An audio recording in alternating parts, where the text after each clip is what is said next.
पहली बात तो मैं कहना चाहूंगा कि किसी भी दवाई का मतलब यह है कि हमें कोई दिक्कत हुई और हमने वो दवाई खाई और हमारी दिक्कत दूर हो गई जी। यदि हम किसी दवाई को हमें पूरे जीवन भर खाना पड़े तो वो दवाई नहीं है, वो इलाज नहीं है।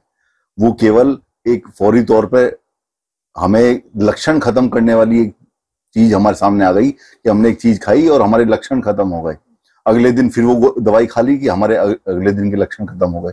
तो कहने का मकसद ये है कि ऐसा करके हम क्या करते हैं, अपनी इम्यूनिटी को कमजोर करते हैं।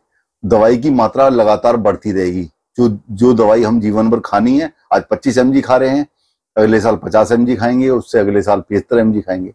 तो पहली बात तो यह दवाई नहीं है, यह इलाज भी नहीं है, यह केवल लक्षणों से मुक्ति है। तो थायराइड जो है वो एक हमारे गले में एक ग्रंथि है जिसकी शेप जो है बटरफ्लाई टाइप की होती है, बटरफ्लाई जैसी होती है, तितली के जैसी होती है। तो वो एक हार्मोन का प्रोडक्शन करती है जिसे थायराइड बोलते हैं। तो होता क्या है कि दो तरह की होती है, हाइपर और हाइपो। हाइपो ऐसी सिचुएशन होती है जिसमें थायराइड जो ग्रंथि है वो प्रॉपर मात्रा में प्रोड्यूस नहीं कर पाती हार्मोन का।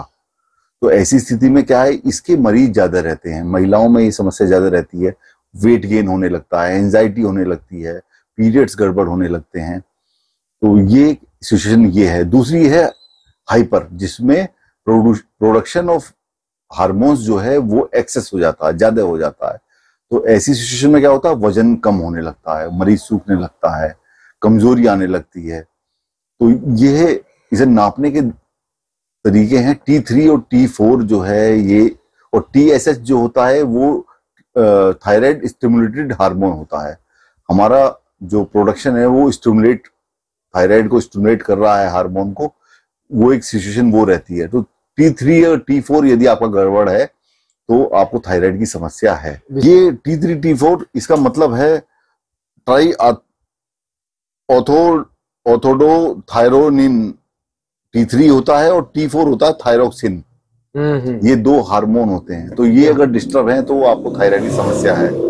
अच्छा, आयुर्वेद की दृष्टि से देखा जाए तो कांचनार इसमें बहुत अच्छा काम करता है। कांचनार गूगल जो है वो इसकी बेहतरीन दवा है।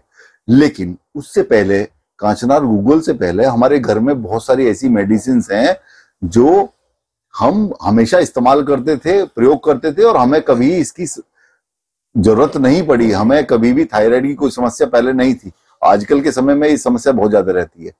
आप याद करें, पुराने जमाने में, अब से 20 साल 25 साल पहले हर घर में धनिये की चटनी बनती थी। जी जी। धनिये की चटनी थायराइड के लिए अमृत है, रामबाण है, वरदान है। जायफल बहुत गजब का काम करता है, आप इस्तेमाल करें। चटनी में थोड़ा जायफल इस्तेमाल कर लें, थोड़ा धनिया, हरा धनिया ले लें, थोड़ा सूखा धनिया उसमें डाल लें, थोड़ा सा नींबू उसमें डाल लें, थोड़ी सी सौंफ डाल लें, एक अच्छी चटनी, टेस्टी चटनी बनेगी। और आप उसे पुदीना डाल लें, वो आप जो है सेवन करेंगे, और सेवन करके मेरी गारंटी है आपको थायराइड की समस्या नहीं होगी। आज के समय में हम दुनिया भर की मेयोनीज और चटनियां, विदेशी सॉस वगैरह खा रहे हैं, ये सिवाय नुकसान के और कुछ नहीं देंगे। आप ये हरे धनिये की चटनी, पुदीने की चटनी, एक मरवा पौधा आता, मरवे का पौधा आता है, और गांव के लोग सब जानते हैं, उसकी चटनी बनती है, बहुत अच्छा थायराइड में काम करता है।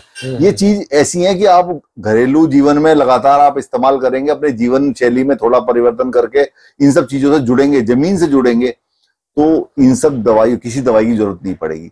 फिर भी दवाई की जरूरत पड़ती है तो कांचनार गूगल अच्छी मेडिसिन है, किसी वैद्य के निरीक्षण में आप ले लें, बेहतर रिजल्ट मिलेगा, थायराइड की समस्या आपको नहीं होगी।